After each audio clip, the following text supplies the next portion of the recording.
వ్యవస్థలన్నీ చిన్నాభిన్నం చేసి పెట్టిపోయాడు జగన్మోహన్ రెడ్డి గారు. ఈ రోజు చూస్తున్నారా ఆ పార్టీలో గిల కొట్టుకునే పరిస్థితి ఎందుకు వచ్చింది?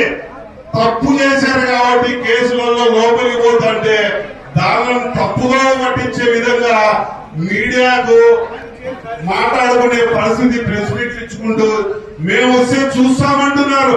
నువ్వు తప్పు చేశావని తెలుసుకోకపోవడం ఎంత దుర్మార్గంగా ఉందో చూడండి.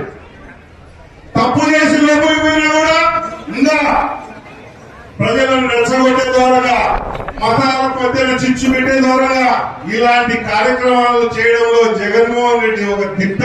ఎందుకంటే ఆయనకు అభివృద్ధి చూసి జనాలను చేరువ చేసుకునే విధంగా తెలియదు. ఎప్పుడు ద్వేషాలు పెంచి అప్పుడు రాష్ట్రాన్ని మూడు ముక్కలు ఆట చేసి ప్రాంతాల మధ్యన ద్వేషాలు పెంచి ఈ విధంగా చేసుకునే విధంగానే ఆయన ముందుకు తీసుకుపోయాడు. అదే విధంగా